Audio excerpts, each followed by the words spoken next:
தாய் தமிழ் உறவுகளுக்கு வணக்கம். திமுக எம்பி பாரதிய ஜனதா கட்சியில் இணைகின்றார் என்ற தலைப்பில் இந்த காணொளியை காண்கிறோம். திமுக எம்பி பாரதிய ஜனதா கட்சியில் இணைகின்றார். பாரதிய ஜனதா கட்சி மத்தியில் ஆட்சிக்கு வந்த பிறகு தமிழகத்தில் உள்ள முக்கியமான அரசியல் தலைவர்களுக்கு அமலாக்கத்துறை மூலம் குடைச்சல் கொடுத்து வருகிறது. இதன் காரணமாக அடக்கி வாசிக்க தொடங்கியுள்ளார்கள் அந்த அரசியல் கட்சி தலைவர்கள். பாஜகவுக்கு ஆதரவாகவும் செயல்படுகிறார்கள். சிலர் அமலாக்கத்துறைக்கு பயந்து பாஜகவில் இணைய ஆரம்பித்துள்ளனர். இந்த சூழ்நிலையில் திமுக பாராளுமன்ற உறுப்பினர் தயாநிதி மாறனுக்கு அமலாக்கத்துறை மூலம் குடைச்சல் கொடுக்க பாஜக திட்டமிட்டுள்ளது.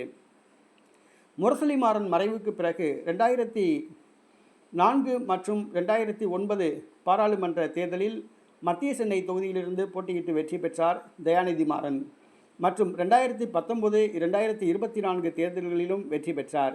மன்மோகன் சிங் அமைச்சரவையில் 2 முறை மத்திய அமைச்சராக இருந்துள்ளார். இவர் கோடிக்கணக்கான ரூபாய் முறைகேடு செய்து பணம் சம்பாதித்துள்ளார். ஏறத்தாழ இவருக்கு மட்டும் 3 லட்சம் கோடி ரூபாய் சொத்து இருப்பதாக கூறப்படுகிறது. தவறான வழியில் சொத்து சேர்த்துள்ளார். அமலாக்கத்துறை இவர் மீது கண் வைத்துள்ளது. அமலாக்கத்துறை மூலமாக குடைச்சல் கொடுக்க பாஜக திட்டமிட்டுள்ளது. இதன் காரணமாக பாஜக தலைவர்கள் இவருடன் பேச்சுவார்த்தை நடத்தினர். தயாநிதி மாறனுக்கு பாஜகவிலிருந்து மிரட்டல் விடுக்கப்பட்டதாக கூறப்படுகிறது.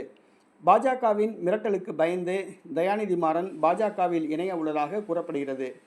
திமுகவில் கருணாநிதிக்கு பிறகு கட்சியை கைப்பற்றலாம் என்று கருதினார். ஆனால் துரோகி பட்டம் சாட்டப்பட்டு அவர் கட்சியிலிருந்து நீக்கப்பட்டிருந்தார். தற்பொழுது ஸ்டாலினுக்கு பிறகு உதயநிதியை வாரிசாக கொண்டு வந்துள்ளதால் அவருடைய அரசியல் எதிர்காலம் கேள்விக்குறியாகியுள்ளது. ஆகவே தன்னுடைய அரசியல் எதிர்காலம் கருதி பாஜகவின் மிரட்டலுக்கு பயந்து பாஜகவில் இணைய தயாநிதி மாறன் திட்டமிட்டுள்ளதாக திமுக வட்டாரங்கள் தெரிவிக்கின்றன.